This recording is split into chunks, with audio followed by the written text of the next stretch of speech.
Duke folur për zgjedhjen e Donald Trump si president në SBA, Aleksandar Vučić tha se nuk ka dyshim që Donald Trump gëzon mbështetje të madhe në Serbi. Serbët jetojnë me vlerat perëndimore. Ata duan të kenë dikën në SBA që të paktën t'i dëgjojë dhe të përpiqet të kuptojë problemet e tyre. Të gjithë të tjerët në rajon kanë qenë kundër zgjedhjes së Trumpit. Vetëm në Serbi ai u mbështet nga 80% e qytetarëve. Tregoi Vučić dhe shtoi se ka patur 20 takime me Putinin. Është takuar me Trumpin 2 apo 3 herë, ndërsa me presidentin kinez është takuar 12 herë dhe me Volodymyr Zelenskin 9 herë. Shumë të tjerë janë takuar me Putinin fshehurazi. Unë do të atakoj atë përsëri më 9 maj pas 3 vite e gjysmë. Kjo do të thotë se ne jemi të ndershëm, se bëjmë atë që themi, gjë që nuk është gjithmonë rasti me të tjerët. Vurën duke presidenti serb duke shprehur bindjen se Trumpi di se çfarë po bën. Ai do të krijojë turbullira me kinezët, Meksikën, Kanadan. Do bëj marrëveshje me kinezët, por do të vazhdoj me konkurrencën e madhe për inteligjencën artificiale, gjysmëpërquesit dhe gjithçka. Ai dëshiron të paraqes veten si vetmi bastion i demokracisë. Ai dëshiron të minojë BE-n sepse nuk i pëlqen strukturat e Brukselit dhe ai e di se kush e ka sulmuar, deklaroi Vučić, i cili duke folur për protestat që po zhvillohen në Serbi, tha se ato janë organizuar nga njerëz të pasur.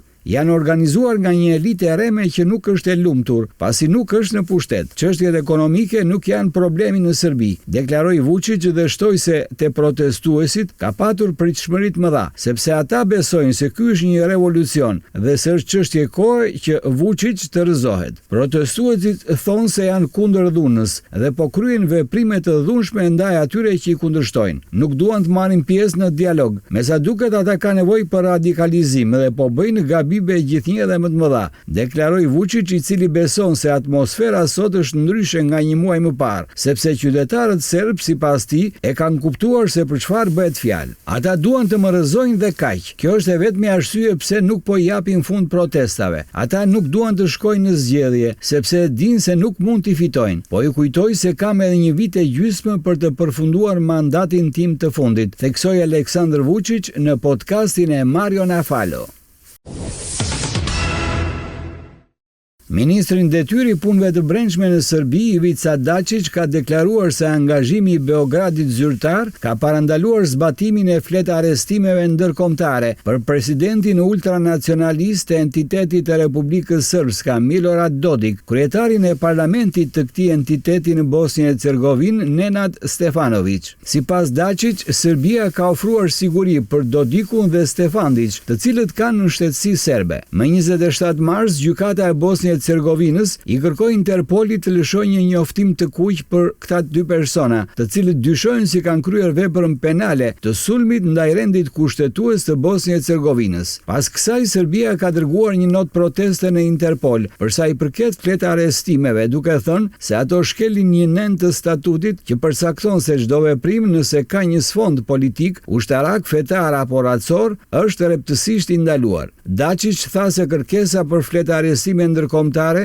aktualisht është në fazën e shqyrtimit preliminar nga Task Forca për arrestime ndërkombëtare në Interpol. Presidenti prorusi i Republikës Srpska, Milorad Dodik, nga ana tjetër ka thënë se është informuar nga autoritetet serbe që Interpoli ka refuzuar kërkesën e gjykatës bosnjake për lëshimin e fletë arrestimeve ndërkombëtare kundër tij dhe Nenad Stefanović, kryetari i Kuvendit Popullor të entitetit serb në Bosnjë-Hercegovinë. Dodik ka deklaruar përmes një postimi në platformën X se këtë informacion e ka marrë nga presidenti serb Aleksandar Vučić, të cilin edhe e ka falenderuar krahas kryeministrit të Hungarisë Viktor Orban, aleati të dyve. Nga autoritetet bosnjake është bërë ditur se fletë arrestet ndërkombëtare janë kërkuar më 26 mars nga prokuroria e Bosnjë-Hercegovinës, e cila i ngarkon Dodikut dhe Stefanovićit krahas kryeministrit të Republikës Srpska, Radovan Višković, dhe persona të tjerë që akuzohen për sulm ndaj rendit kushtetues të Bosnjë-Hercegovinës. Serbia kishte dërguar më parë një letër proteste në Interpol rreth arrestimeve për Dodikun dhe Stefanovićin, duke pretenduar se ato shkelin nenin e statutit të agjensisë që ndalon rreptësisht çdo veprim që ka karakter politik, ushtarak, fetar apo racor. Presidenti serb Aleksandar Vučić deklaroi se Kosova i takon Serbisë sipas rezolutës 1244 të Këshillit të Sigurimit të Kombeve të Bashkuara, por që perëndimit kjo nuk i intereson, sepse në vitin 1999 donte të krijonte të gjitha kushtet për shkëputjen e Kosovës përmes bombardimeve, duke shtuar se presidenti i Kosovës kontribuoi në luftën në Ukrainë, por krijoi edhe pika të tjera ndezëse. Në një bisedë në podcastin e Mario Nafalo, i publikuar në profilin e tij në rrjetin social X, ai është pyetur për bombardimet e NATO-s ndaj Republikës Federale të Jugosllavisë në vitin 99. Vučić kujtoi se ishte një veprim i palishëm, pa lejen e Këshillit të Sigurimit të OKB-s, siç u shpreh ai, një vendim i njëanshëm i marrë nga NATO, jo nga OKB apo dikush tjetër. Ata donin ta zbatonin atë për të ndihmuar shkëputjen e Kosovës dhe Metohis. Kur njerëzit nga BE-ja dhe SBA-ja i thon Putinit sot se ai po shkel integritetin territorial të Ukrainës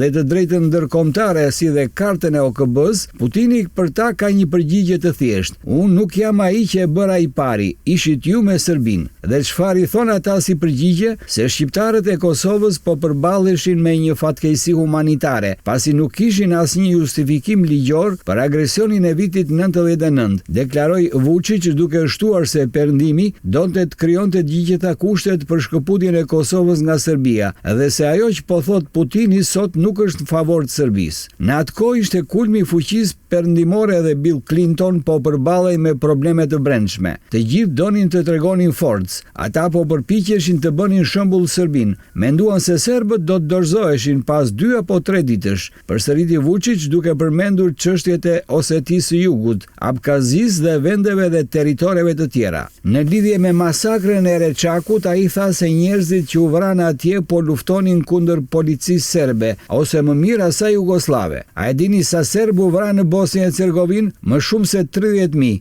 dhe askush nuk flet për këtë. Nuk po them se ne ishim ëngjëj, se nuk kemi bërë gjëra për të cilat na vjen turp, por nuk ishin serbët që donin të shkëputeshin nga Jugoslavia, theksoi presidenti serb.